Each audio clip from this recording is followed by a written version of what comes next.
Dear God, thank you for the breath of life. Thank you for working with me in this waiting journey. My heart is begging for mercy. How much longer can I sit still and be hopeful?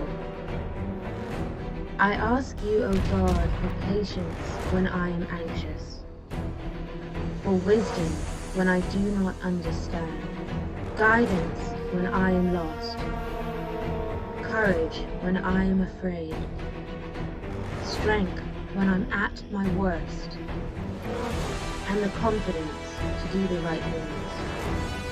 Though I can't seem to understand that life is in the waiting.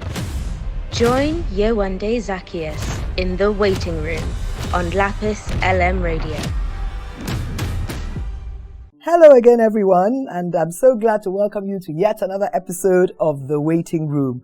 And today I have with me another of my sisters. I'm always bringing my sisters, aren't I blessed? My sister Adiola Aziz, who also has a waiting journey that she would love to share with you. I know that all the people we've been bringing and interviewing have just been giving us nuggets of wisdom, because, this waiting issue is an eternal issue. For as long as there is life, people will wait for something. So we pray that we'll be able to bring some life into your hearts, some hope again into your hearts today as we speak. So, Adiola, my sister. Yes, please share. It all seems so long ago, doesn't it? So long ago. But please share your waiting story. Yesterday when I asked you to please send me the book, yes, to refresh my memory, and I thought, God, I think you're a sinner. You know that when you were waiting, mm-hmm. you were constantly seeking God's face. And now He's giving me what I wanted, giving us what we wanted. Yes. And I can't even remember the journey anymore. But they don't even feel like that, because every single one of the people that I have said, they can't believe how they've forgotten. They can't believe how they've forgotten. That it is when they read the testimony again, they say, wow. But it's good to confess it. Yes. So that people know that whatever it is in life, when we wait and God's appointed time comes, He makes us forget the waiting so that we can appreciate Him more. You know that Yoruba song? That's what God does. So, and you've also forgotten another one. Exactly.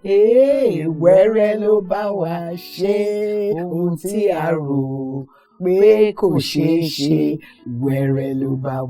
should translate that very quickly. Yes, and of course, what that simply means is that just very effortlessly, so easily, He just did it at the time that we were not expecting it. Exactly. Where it means simple, easy, and just get on with it. So to God be the glory. So share the story when you got married. Gosh. Well, I got married on the 8th of January 1994. I had Oida October 9th, 1994. So that was immediate. Fastest, easy, and and I must go back, when I think, I've always planned my life in very orderly manner, in such that, I planned when I was getting married. I planned when I wanted to get married. Of course, I put everything before God. But again, you have to always remember that, when you plan and you put God in place, just say that, oh, God answered it because I asked Him. Yes. But again, all along, it's been easy. Did the first degree, did the second degree, did my life was just following your plan according to my plan. So when this delay came, I had the Oinda in 1994, and then I thought, I'll give myself 2 years break because, where I started to work then, I was greenfield. I got into the financial world. My background is law, and I was learning everything from scratch. So really, they were investing a lot in my career, a lot of traveling, a lot of learning, and I needed to ensure that I wasn't going to truncate their schedule for me in terms of trainings and all of that. So I needed to slow down on the travels. So anyway, after 2 years, I said I was ready. So I went off my contraception and I thought, Father, I'm ready. Here you go again. Just do it. Lo and behold, the waiting started. You know, I first of all thought, okay, calm down, you know. The waiting started. I just didn't even think about it. Then 3 years, then 4 years, then 5 years. In between those 5 years, you know, I mean, I got pregnant, I think in 2000. Yes. Yes, it was. And I was 5 months gone. You know, I was, you know, fine. I remember then it was, where we had the stock exchange building then. I can't even remember whether we had the stock exchange building, 17th floor. I think that was Oida. By the time I was waiting for Demilade, we had moved to Ikoyi. So anyway, I was just sitting down in the office one day, and I was lying down on the couch. I was tired, and I just felt some wetness between my thighs. I thought, what is this? And it was gush of water. Oh, wow. And I let out a scream. A painful scream. And of course, everybody was rushing me, carrying me. And there I was. I went to, what's the name of our doctor? Faye Kitubosu. Yes. Gosh. I mean, his hospital then was in Roding. Yes. Right? So I went there, and of course, you know, I lost the baby at 5 months. That was very, very, very painful. So I gave it up. And then, you know, I tried again. I think, was it a couple of months or a year, I think the following year. Then I got pregnant again, and this was at 9 weeks, I think. This time, I also lost it. And I was like, gosh, I'm remembering those times, and I'm like, feelings, and I'm like, emotions, how can this happen? Maybe I have taken you too much for granted, you know? So I was I wasn't calm about this. I was pained, but I just took it in my stride. Then, another trial, 2002. I think that was at 13 weeks or so. Wow. 13 weeks. That was the third miscarriage. The third miscarriage. Another mishap. So how did that make you feel? 3 miscarriages in a row. In fact, in 3 years. You know, in 3 years. In fact, I thought I had offended God. I thought I probably wasn't worshipping Him as much as I thought. I thought so many things. I blamed myself. You know, that was basically it. That, and there then must be something you're doing wrong. And then your daughter Oinda was like, "Mommy, are you not praying hard enough?" Yes.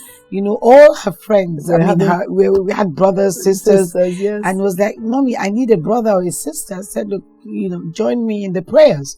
You know, because it just can't be me, you know, praying. And we left it, you know. But then, of course, I started going to Pastor Bimbo's Fruitful Vine Fellowship, which you introduced to me, if you recall. Yes. In between that, there were these promises that I remember them. They were yellow and green, right, with the beige scriptural confessions. Yes, for women believing for the fruit of the womb. Confessed and confessed, and of course, you know, you also challenged me in the sense that you just call me anytime you were in the spirit. Although I think we had a Monday session or Friday sessions where you call me, I will just pray with you the confession because you had a retidio then. Oh, how do you know? I'm not even sure. I'm not sure. Anyway, so we were confessing. So the coping mechanisms for you. Clearly, at that time, you were confessing the word of God. I was confessing the word now of you God. had just... I was faithful, and I was just focusing on that. To be honest, at that time was probably the lowest ebb in my career at work because I wasn't pursuing anything. I wasn't aggressive. I was just coasting. Yes, at work. I remember that because this was your focus. Because this was my focus at the time, and I thought, okay, I did just focus on God. You don't focus on too many things, and maybe that was why there was a delay. That was why you were waiting, you know. So that was it for me. I was faithful. I was confessing. I was praying, and I was gentle. Very, very gentle. You know, I remember. What do you mean by gentle? I was gentle in my spirit because, you know, if you know me, I'm pretty boisterous. Yes. I was always, you know, over the place. all over, you know, trying to do one thing or the other, multitasking, making sure work life was balancing. We were win-busying. We were doing all of that together. And I remember when I was reading the book last, I remember, whose wedding did I miss on the 14th of February? That I couldn't go to that wedding. 13th or 14th?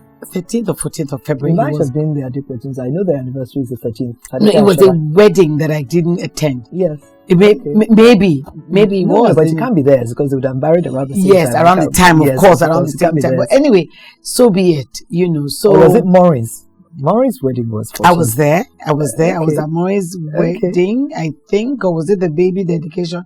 Maybe it was. It could have been. But I knew it was somebody's wedding. That it was obvious to all that. Yes, how can you not be there. here? It could have been, to be honest. Did she get married on Valentine's Day? I think February. So. I think it could have been. You're probably right.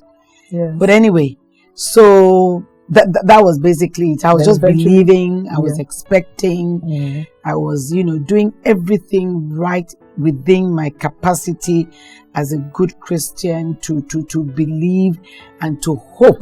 I was just hoping. I was hoping, and of course, those scriptures were really, really good. They were my Bible. I remembered I made photocopies, and I was, I scanned it. Then everywhere.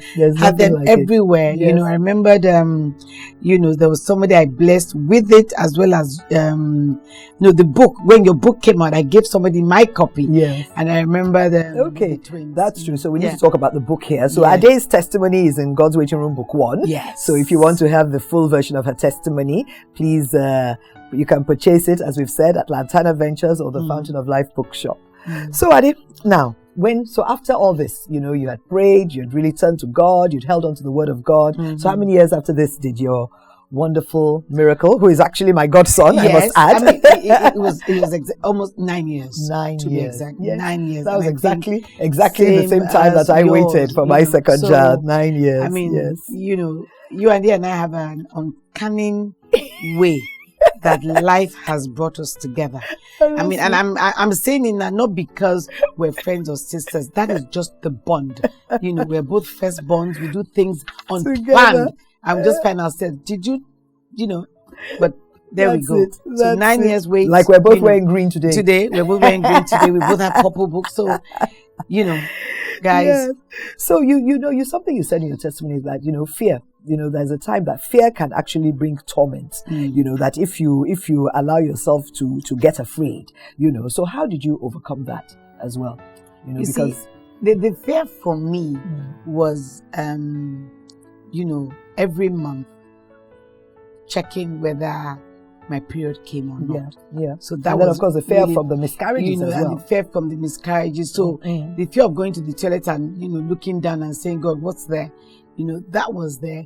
The fear of, God, am I just going to have only one child? The fear of just being afraid, not being settled in my spirit, because that was the focus, and I was just, waiting for that to happen for my life to move on. That was basically what it is. And the only way to conquer fear was just to keep praying. Because this was something I had no control of, and I just started to mature as well, saying that what you have no control over, you just let go. I did. That's something really important you've said, because for people like me and you, who, as you said, we're firstborn, we're very proactive. We like to get things done. We know we plan things. Exactly. I think God used this to draw us back and to make us realize that you cannot control everything. That there's some things that are beyond your power, and that you just have to be patient and learn to wait. I know that for me, that was one of the things that the waiting period really did. Not only was it just made me realize that Madam Planner, Abueda, exactly. So it was like, when I said that I was gentle in my spirit, I was calm. I said, God is really testing me. So let me refocus. Back to him and see, maybe I should then begin to learn, that sometimes it's not what you have, you get, and it's not what you get, you have, in terms of trying to just wait and let things happen when it should. Because at that time, I was waiting faithfully. I was very, very faithful because, we had gone to the doctors. I mean, as you can imagine, in London, in America, here, and everything was fine. I mean, you'd had a child, so you obviously didn't have a problem. Child, so I remember one time, I don't know whether I actually confessed, I remember saying, people have secondary infertility. I said, well, Father, I'm not going to confess it, but, how does it happen? Then I started to blame myself. Was it the contraception? Maybe I shouldn't have, those doubts, yes, where so coming it's really important. We mustn't let fear get a hold of us. No. We mustn't let fear get a hold of us. No. And I think, another thing is, you spoke about, we've spoken about your attitude during the time of waiting, that you really sort of humbled yourself before God. You really focus on His word. Yeah. But what advice would you give to young women who are waiting now? I mean, Okay. What would you say that they should do with hindsight? What yes, do you think on that hindsight, they should because do? of course my response then is going to be different from my response now. Exactly. Because with maturity and with experience, life, and experience that has happened, I'm going to say that, if you wait, our prayer should be, our waiting should not be in vain. Okay? Now, I would also be extremely practical about it, because, while you're waiting, you must be doing something very practical. Exactly. You must have ensured that you've tested your husband, you are fine, you've done all of that. Yes. Okay? Secondly, you should also, what I would also do right now is that you keep your system, when you say you oil your system, immunized, in terms of making sure that your fertility, your body is in the right state to receive. Yes, and health, to eating help. healthy, exercising. And then also when you have your me moments with your spouse, because it's extremely important to ensure that you are not anxious, because the act itself, if it is not natural, if you're not enjoying the act, it's not going to happen. You know what I'm saying? The Bible says anxiety in the heart of man causes depression. So if you're anxious, and even if you're receiving medical intervention, it's not even it's not going to happen. So you got to make sure that you do the practical thing to ensure that everything is fine. Number 2, you remain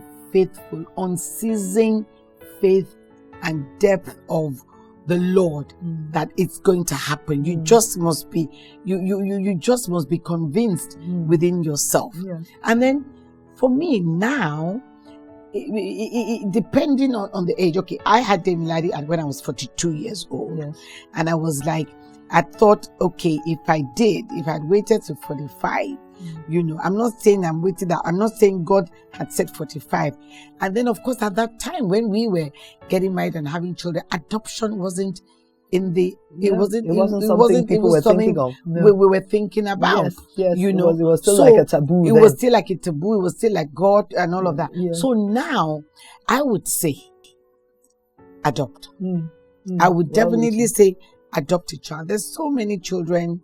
They adopt, and once you adopt, it is also in God's favor, because there's a way in which God would say, okay, I'm still going to do your waiting will take care.